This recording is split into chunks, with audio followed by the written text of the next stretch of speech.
देव स्नान पूर्णिमा। देव स्नान पूर्णिमा, जिसे स्नान यात्रा के नाम से भी जाना जाता है, भगवान जगन्नाथ को भक्तों के लिए एक शुभ स्नान का उत्सव है। देव स्नान पूर्णिमा, जिसे स्नान यात्रा के नाम से भी जाना जाता है, भगवान जगन्नाथ के भक्तों के लिए एक शुभ स्नान उत्सव है। यह पारंपरिक हिंदू कैलेंडर के अनुसार ज्येष्ठ महीने की पूर्णिमा को मनाया जाता है। देव स्नान पूर्णिमा पुरी के जगन्नाथ मंदिर की विश्व प्रसिद्ध रथ यात्रा से ठीक पहले एक महत्वपूर्ण अनुष्ठान है। इस अनुष्ठानिक स्नान समारोह के दौरान जगन्नाथ मंदिर के देवताओं अर्थात भगवान जगन्नाथ, देवी सुभद्रा और भगवान बलभद्र की पूरी श्रद्धा और समर्पण के साथ पूजा की जाती है। यह समारोह पारंपरिक तरीके से पूरी भव्यता के साथ मनाया जाता है। देव स्नान पूर्णिमा इस साल 11 जून बुधवार को है। ज्येष्ठ पूर्णिमा के दिन भगवान जगन्नाथ, देवी सुभद्रा और भगवान बलभद्र की मूर्तियों को जगन्नाथपुरी मंदिर के रथ सिंहासन से सुबह सुबह बाहर निकाला जाता है।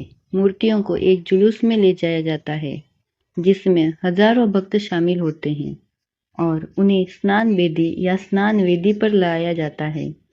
इस जुलूस को पहाड़ी जुलूस कहा जाता है, जिसे मंत्रोच्चार और घंटियों, ढोल, बिगुल और झांझ की ध्वनि के साथ जीवंत किया जाता है। देवताओं को स्नान कराने के लिए इस्तेमाल किए जाने वाला पानी जगन्नाथ मंदिर के अंदर मौजूद कुएं से लिया जाता है।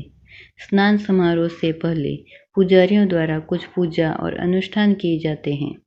जगन्नाथ मंदिर के 3 मुख्य देवताओं को स्नान कराने के लिए हर्बल और सुगंधित पानी के कुल 108 घड़ों का इस्तेमाल किया जाता है। स्नान समारोह पूरा होने के बाद देवताओं को सदा बेशा पहनाया जाता है। दोपहर बाद भगवान जगन्नाथ, देवी सुभद्रा और भगवान बलभद्र की मूर्तियों को फिर से हाथी बेशा पहनाया जाता है। देव स्नान पूर्णिमा के दिन भगवान को अर्पित करने के लिए एक विशेष भोग तैयार किया जाता है। शाम को फिर से देवता सहना मेला के लिए प्रकट होते हैं ताकि जनता उन्हें देख सके। बाद में रात के समय तीनों मुख्य देवता मंदिर परिसर में स्थित अनासर हाउस में चले जाते हैं। अनासर अवधि के दौरान भक्त अपने देवताओं के दर्शन नहीं कर सकते। भगवान जगन्नाथ, देवी सुभद्रा और भगवान बलभद्र की मूर्तियां 15 दिन बाद ही सार्वजनिक दर्शन के लिए दिखाई देते हैं, यानी प्रसिद्ध रथ यात्रा से ठीक एक दिन पहले।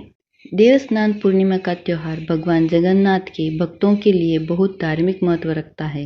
हिंदू किंवदंतियों के अनुसार ऐसा माना जाता है कि अनुष्ठानिक स्नान यात्रा के दौरान देवताओं को बुखार हो जाता है और वे 15 दिनों के लिए एकांतवास में चले जाते हैं। मूर्तियां पुनः सक्रिय होने के बाद ही सार्वजनिक दर्शन के लिए दिखाई देती हैं, जैसा कि स्कंद पुराण में उल्लेख किया गया है। राजा इंद्रद्युम्न ने जगन्नाथ मंदिर में देवताओं की स्थापना के बाद पहली बार इस स्नान समारोह का आयोजन किया था। भगवान जगन्नाथ के भक्तों का मानना है कि देव स्नान पूर्णिमा के दिन अपने भगवान के दर्शन करने मात्र से वे अपने वर्तमान और पिछले जन्मों के सभी पापों से मुक्त हो जाते हैं।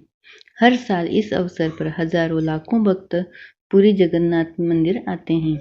कुछ लोग इस त्योहार को भगवान जगन्नाथ के जन्मदिन के रूप में भी मनाते हैं।